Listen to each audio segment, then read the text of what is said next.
الشیطان الرجیم من حمزه ونفخه ونفثه بسم اللہ الرحمن الرحیم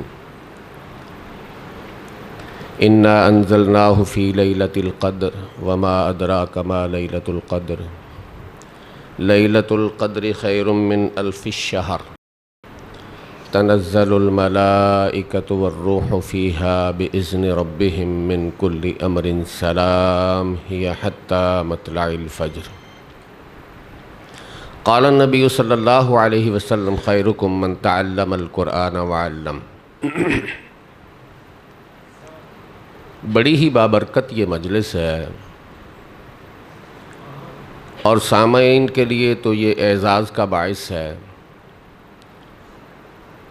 وہ جو احادیث مبارکہ ہے کہ فرشتے ڈھونڈتے ہیں ان مجالس کو اور پھر ان کو گھیر لیتے ہیں اپنے پروں کے ساتھ اور اللہ سے جا کے اس کا تذکرہ کرتے ہیں، اس میں یہ بالاتفاق یہ مجلس پہلے نمبر پہ ہے جو قرآن کی مجلس ہے، اللہ کے ذکر کی مجلس ہے۔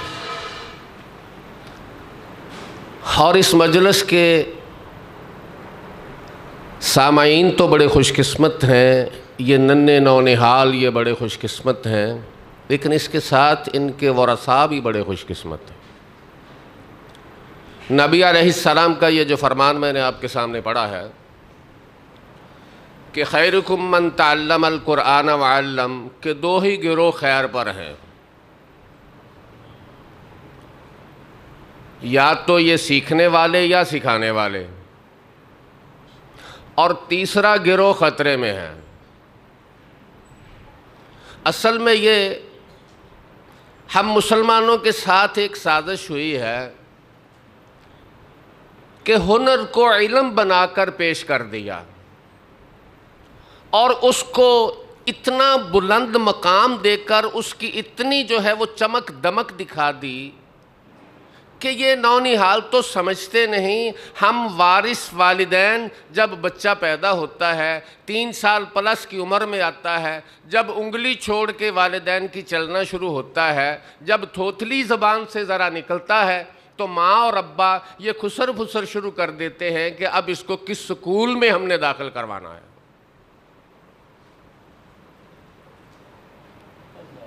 اور ذہن میں یہ ہے کہ ہم اس کو علم سکھانے جا رہے ہیں۔ ہاں یہ علم ہے، لیکن ننھے نونہالوں یاد رکھیں یہ علم ہنر ہے، سائنس ہنر ہے۔ یہ سارے علوم دنیا کے سوائے قرآن اور حدیث کے یہ ہنر ہیں۔ ہمیں یہ دھوکہ دیا گیا ہے، ہنر کو اتنی چمک دی ہے کہ علم والے احساس کمتری کا شکار ہیں، حالانکہ ان کا یہ بلند مقام ہے کہ یہ اللہ کے نوکر ہیں۔ نوکری اللہ کی ہو اور انسان احساس کمتری کا شکار ہو، اے میرے ننھے نونہالوں اس ذہن کو نکال دو۔ قسم رب العالمین کی، اس پوری دنیا کے اندر اللہ رب العزت نے اگر آپ کے سینے کو، آپ کے دل کو چنا ہے تو اس کی کوئی خاص وجہ ہے۔ آپ دیکھتے ہیں میرے بیٹے گھر میں جب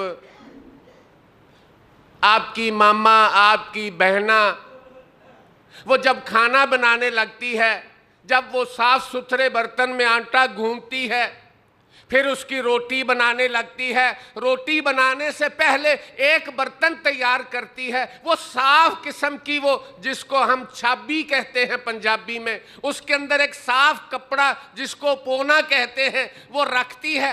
کیوں اس کا انتخاب کرتی ہے؟ کہ اس میں پاکیزہ آٹے کی پاکیزہ روٹی رکھنی ہے، وہ انتخاب کرتی ہے جب اس کو رکھنے کا تو ایک صاف ستھرے پاکیزہ برتن کا کرتی ہے۔ تو نونہالو، کیا میرے رب نے آپ کے دل کا انتخاب ایسے ہی کر لیا کہ آپ کے دل پاک بھی نہیں ہے، پاکیزہ بھی نہیں ہے، صاف بھی نہیں ہے، اور اللہ اس میں قرآن رکھ رہا ہے؟ اپنے اس مقام کو سمجھو، تمہارا انتخاب اللہ نے کیا ہے۔ ہم اپنے سامنے دیکھتے ہیں برتنوں کے اندر، یہ اٹھاتے یہ نہیں صحیح ادھر ایسے کرو، یہ اٹھاتے یہ نہیں صحیح ایسے کرو، کوئی صاف ملا تو اس میں وہ پاکیزہ چیز ڈالنی، نہیں ملا تو چلو اس کو صاف کرو۔ کتنے برتنوں میں سے اس برتن کا انتخاب ہوتا ہے جو صاف ستھرا ہوتا ہے، چونکہ اس میں صاف ستھری چیز ڈالنی ہے، اور یہ ہمارا انتخاب ہے جو میرے اللہ کا انتخاب ہے، اور یہ قرآن اس کا کلام ہے، کیا وہ ایسے دل میں رکھ دے گا؟ کتنی خوش قسمتی ہے آپ کی، آپ کے والدین کتنے خوش قسمت ہیں۔ ہنر حرام نہیں ہے، ہنر حرام نہیں ہے، ہنر سمجھ لیں۔ علم قرآن اور علم حدیث کے علاوہ تمام علوم جو ہیں وہ تمام کے تمام ہنر ہیں، اور وہ صرف قبر تک زیادہ سے زیادہ جا سکتے ہیں، قبر کے اندر نہیں جائیں گے۔ اس ہنر کا چھوٹا سا ٹکڑا، شاید یہ 10-12 گز کا ایک بڑا، آج تو میں کپڑے کا کام کرتا ہوں، سب سے گندا کپڑا، میرے حاجی صاحب گواہ ہے، وہ اس کو کہتے ہیں کفنی لٹھا، یعنی مردہ دفنانے کے لیے سب سے بازار کا بدترین کپڑا استعمال ہو رہا ہے۔ چلے دیکھیں بازار میں جا کے، بینروں کے لیے کپڑا لینا ہوتا ہے نا، ہمارا چونکہ کپڑے کا واسطہ ہے، میں بات اس لیے آپ کہیں گے تو ہم کہتے ہیں کفنی لٹھا نہیں، اس کا معنی کیا ہے کہ کم سے کم گریٹ والا بالکل نکما کپڑا، کفنی لٹھا۔ یہ تیرا ہنر ہے جو تجھے لپیٹ کر قبر کے اندر ساتھ جائے گا، بس باقی سارا ہنر پچھلے لوگوں کا۔ اور علم قبر کے ساتھ، حشر میں عزت مقام، سلام کے ساتھ جنت کا داخلہ۔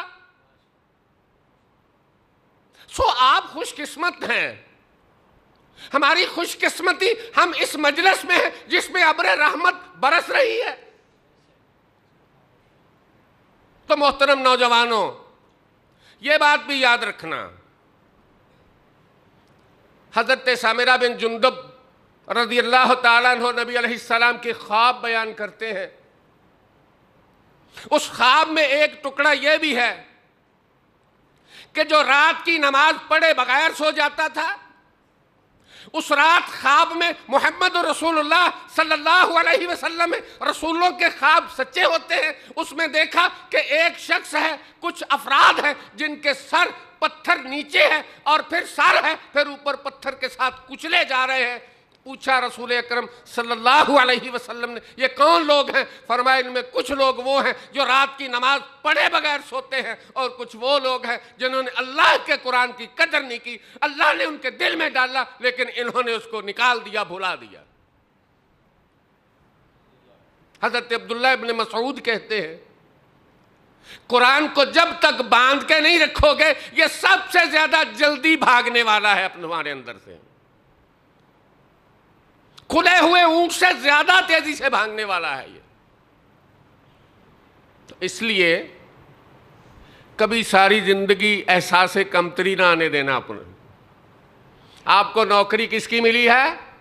اللہ کی، اور یہ صرف، یہ بات یاد رکھیں، یہ صرف آپ نے اب اس کے الفاظ کے، تلفظ کے، زیر و زبر کے، یہ جو ہنر کو سیکھا ہے، اساتذہ نے جو محنت کی ہے، اس کے ساتھ ساتھ آپ نے اس کو تھوڑا سا، آپ کے یہ اندر مضبوطی آتی ہے تو پھر اس کی قدر کرنا، اس کے تراجم کو سیکھنا، اس کے احکامات کو سیکھنا، اور پھر اللہ کے دین کو، ان احکامات کو لے کر دنیا کے لیے آپ ایک مثال بن جانا۔ اللہ کی قسم، اللہ آپ کو، آپ کے والدین کو قیامت کے دن مثال بنا کر اٹھائے گا۔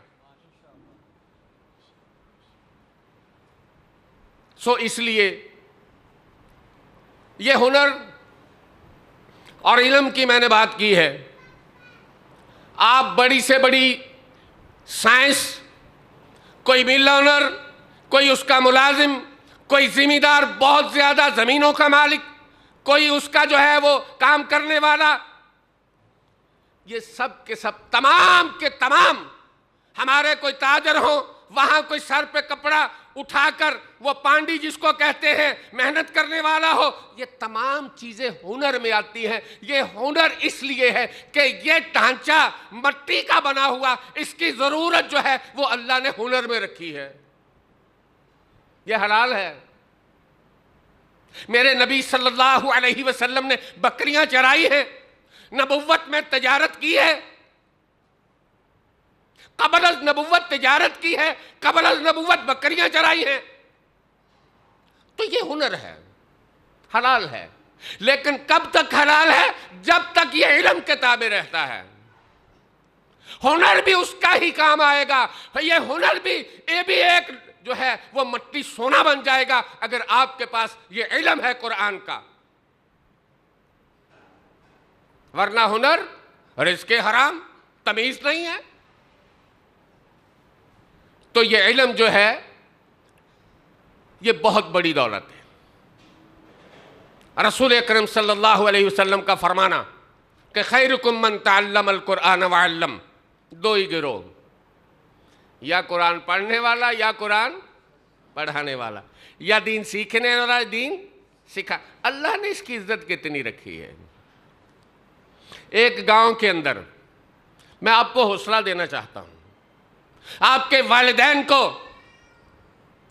بڑے بڑے لاکھوں روپیہ لگا کر میڈیکل سائنس میں ڈاکٹر بنائے جاتے ہیں، لیکن ہنر مال کی ہوس میں وہ پڑے ہوئے مریضوں کو تڑپتا چھوڑ کر بازاروں میں نکل کے ہڑتال کرتے ہیں۔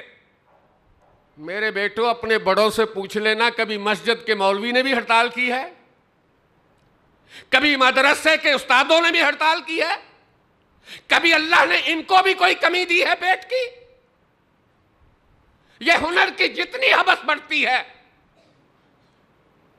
یہ ڈاکٹری حاصل کر کے والدین کا لاکھوں نہیں کروڑوں روپیہ لگا کر پھر ہاسپٹل کے باہر مریضوں کو چھوڑ کے ہمارے یہ مطالبات ہے، ہمارے یہ مطالبات ہے۔ اللہ کی قسم یہ وہ غربت ہے جو ہنر میں ہے، علم میں اتنی عزت ہے، اتنی عزت ہے، آپ سوچ نہیں سکتے۔ کوئی ایک مثال دنیا میں مسجد بند کی گئی ہو، ہڑتال کی گئی ہو، آج نماز نہیں پڑھائیں گے۔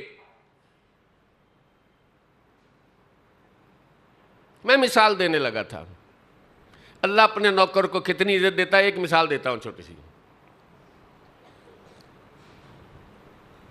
گاؤں میں ان مسلوں کی زینت بننے والا، یہ دوزانوں بیٹھ کر اپنے استاد کے سامنے سر جھکائے قرآن کو اپنے سینے میں جمع کرنے والا، یہ ادب کا لحاظ رکھنے والا، جب مکمل کر کے گاؤں میں پہنچا تو دنیا کی نظر میں ایک کمی کا بیٹا ہے، لوہار کمہار، یہ کمی کہتے ہیں اس کو لوگ۔ میں بھی لوہار کا بیٹا ہوں، ایسی بات کوئی نہیں ہے، یہ کوئی مثال نہیں ہے۔ اللہ کے ہاں تقوی کی عزت ہے، یہ برادری عزت نہیں ہے۔ میں مثال دینے لگا ہوں، گاؤں میں کمی کو عزت نہیں ہے۔ لوہار کا بیٹا، کمہار کا بیٹا اس مصلے سے قرآن کو سینے میں لا کے ایک گاؤں کی مسجد کا مصلے کا امام بنتا ہے۔ چودھری پیچھے صف میں کھڑا ہے، چودھریوں کی اولاد کھڑی ہے، جاٹ گجر کھڑے ہیں، ارائی مہر کھڑے ہیں، مربوں کے مالک کھڑے ہیں۔ مصلے پہ کھڑا امام نماز پڑھاتا ہے۔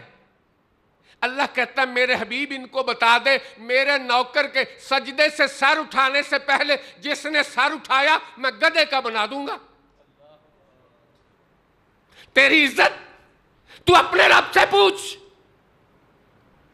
حدیث ہے صحیح، اور یہ واقعہ کسی محدث نے آزمایا ہے استاد نے، اور اس کا سر گدھے کا بنا، یہ واقعہ ہے، اس ڈیٹیل میں نہیں جاتا۔ اللہ کیا کہتا ہے؟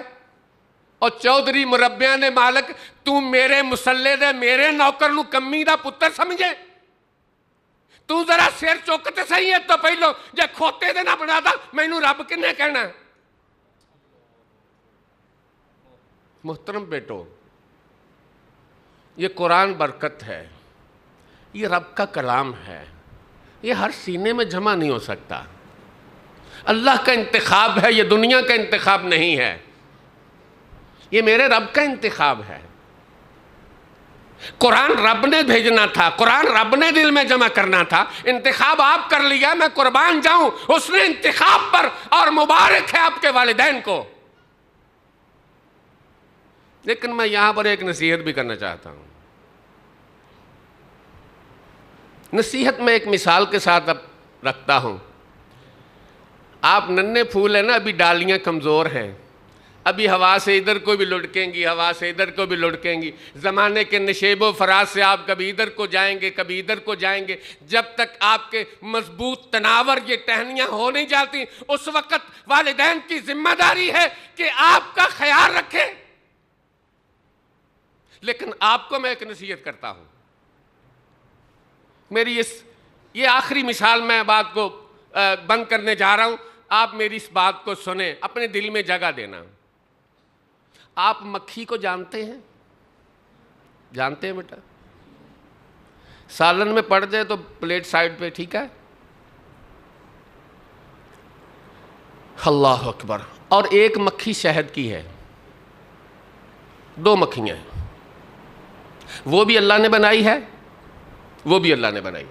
اس کی فطرت بھی اللہ نے بنائی ہے، اس کی فطرت بھی اللہ نے بنائی ہے.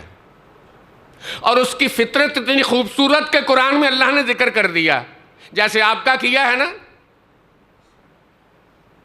وہ مکھی ہے، ہر گندی جگہ پہ بیٹھ جاتی ہے، ہر بدبوجار جگہ پہ بیٹھ جاتی ہے. جس زخم کو دیکھنے سے کراہت انسان محسوس کرتا ہے وہ اس پہ بھی بیٹھتی ہے. آپ نے گندے لوگوں میں نہیں بیٹھنا، گندی مجلسوں میں نہیں بیٹھنا، گندی باتیں نہیں سننا. دل سے قرآن نکل جائے گا، اللہ کی نعمت کی ناشکری ہو جائے گی. اور پھر یہ مکھی جو ہر گندی جگہ پہ بیٹھنے والی ہے، جس سے ہم نفرت کرتے ہیں، اس کی فطرت میں ایک اور چیز بھی ہے. کیوں گندے لوگوں کے پاس نہیں بیٹھنا؟ ان کی فطرت گندی ہے. اس مکھی کی فطرت گندی ہے. جب یہ کسی نبی صلی اللہ علیہ وسلم نے اس کی فطرت بیان کی ہے، فرمایا جب کسی کھانے والی چیز میں گرتی ہے تو اپنا بایاں پر ڈبوتی، کیونکہ اس میں بیماری ہے. یہ میرے مصطفیٰ نے بتایا صلی اللہ علیہ وسلم. فرمایا تمہارا دل نہیں چاہتا تو چھوڑ دو. لیکن یہ گندی ایسی، اللہ نے اس کے دائیں پار میں شفا رکھی، لیکن اس کی ذہنیت گندی ہے، یہ دایاں پار نہیں ڈبوتی. تم نے کھانا ہی ہے، دل اگر مان لے تو پھر اس کو پورا ڈبو، اس کا دایاں پر بھی، تاکہ اس کی بیماری ختم ہو جائے. یہ کس نے بتایا؟ محمد الرسول اللہ. آپ ایسے گندے لوگوں میں مت بیٹھیں جن میں کچھ اچھائیاں بھی ہوں. یہ والدین آپ کی ذمہ داری ہے. ان کا انتخاب رب نے کر دیا، اب ان کو سنبھالنا آپ کی ذمہ داری.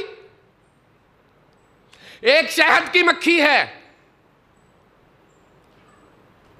وہ پھولوں کے علاوہ کسی چیز پہ سمجھوتا نہیں کرتی، میلوں سفر کرنا پڑ جائے سائنس کہتی ہے. پھل پہ بیٹھے گی، پھول پہ بیٹھے گی. اچھی چیزوں اختیار کرنا، اچھے لوگوں کی صحبت میں بیٹھنا، بھلے تمہیں مشقت لگے. گندے لوگوں سے بچنا، اچھے لوگوں کی صحبت اختیار کرنا. اصل میں تو میں بڑے دکھ سے یہ بات کرتا ہوں، اکثر کرتا رہتا ہوں. کل کے ہمارے اسلاف کے ساتھ ہمارے بڑوں کے جو رشتے تھے، ہم نے ان کو ختم کر دیا ہے. ہم نے علماء کی قدر چھوڑ دی ہے. علماء ایک سبز درخت، خوشبودار اور پھلدار کی مانند ہے. اس کے پاس جانے سے اگر پھل نہیں بھی کھاتے تو خوشبو آئے گی، تمہاری طبیعت کو آکسیجن ملے گی. لیکن ہم نے علماء کی قدر چھوڑ دی. علماء کو اس نیت سے ملنا چھوڑ دیا کہ ہمیں کوئی نصیحت ملے گی، ہمیں کوئی برکت ملے گی. ہم نے علماء کو چٹی سمجھ لیا.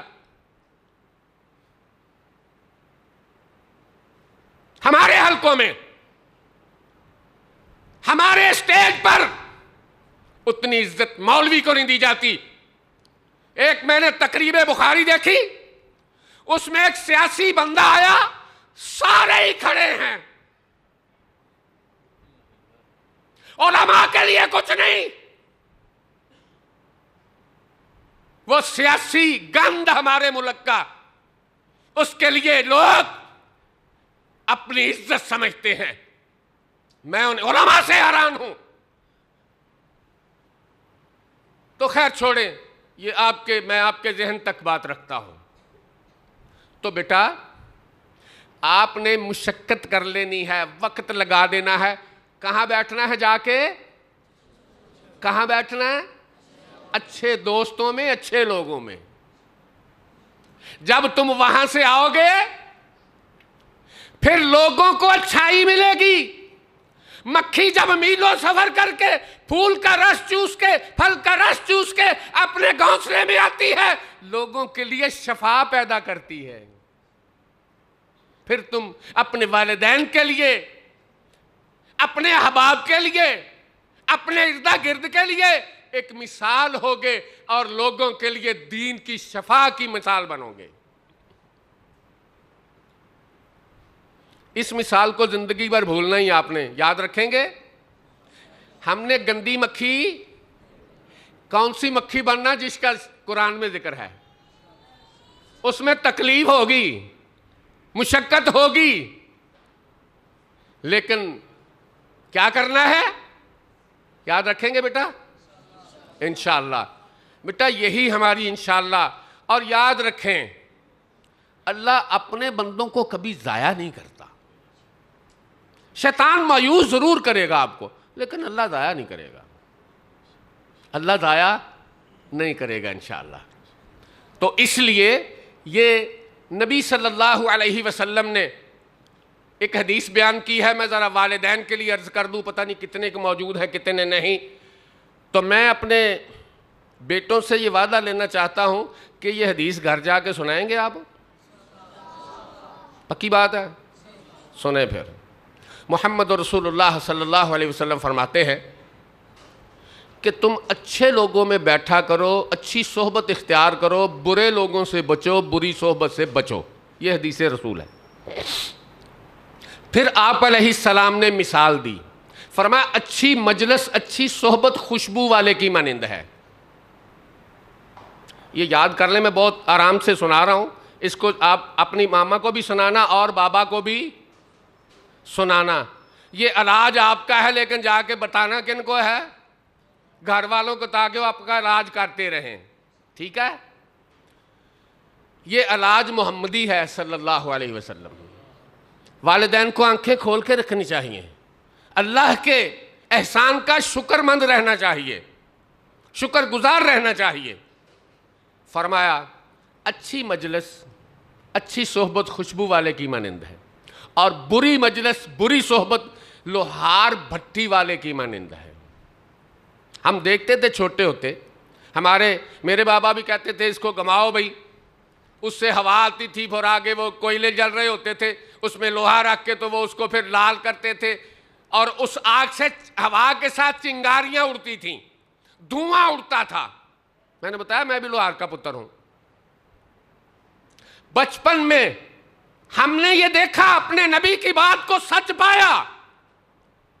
چنگاریاں اڑتی تھی، کپڑوں پہ داغ پڑتے تھے، سوراخ ہوتے تھے. اللہ کی قسم، میرے نبی کی بات اتنی پیاری. جب تک سارے کوئلے، ساری لکڑیاں صحیح جلنی نہیں، دھواں چل رہا ہے، آنکھوں سے پانی آ رہا ہے. تو فرمایا بری مجلس سے بچو، بری مجلس لوہار بھٹی والے کی مانند ہے. تم وہاں بیٹھو گے، دھواں تمہارے نوز میں جائے گا، تمہاری طبیعت کو ناساز کرے گا، تمہارے کپڑوں پہ نشان پڑیں گے. والدین، بچہ جب دن بھر پھر کے آئے، ان کے کپڑے چیک کرو، خوشبو آتی ہے کہ نشان لگے ہوئے ہیں. یہ ان کی گفتار بتائے گی، یہ ان کا کردار بتائے گا، یہ ان کے بولنا بیٹھنا اٹھنا بتائے گا. والدین آنکھیں کھول کے رکھو. ایسے ہی بتا دو گے گھر جا کے؟ فرمایا اچھی مجلس خوشبو والے کی مانند ہے. انسان جب تک بیٹھتا ہے خوشبو آتی ہے، اور پھر کچھ نہ کچھ خرید لیتا. نہ بھی خریدے تو چیک کر ضرور کرتا. یہ ویسے ہی خوشبو کا صدیوں سے رواج ہے. پہلے روئی کو لگا کر یوں کان میں رکھتے تھے. بچوں کو تو نہیں پتا ہوگا، کچھ بزرگوں کو پتا ہوگا. لیکن اب کیا ہے؟ اب چیک کرواتے، ادھر لگا دیا، ادھر لگا دیا، ادھر لگا دیا. تو میرے بچوں، والدین کو بتانا، ہم جب گھر آئیں تو ہمیں چیک کیا کرو، ہم سے خوشبو آتی ہے ہماری زبان سے یا ہمارے کپڑوں پہ چیٹے ہیں کوئلوں کی. حدیث سنائیں گے؟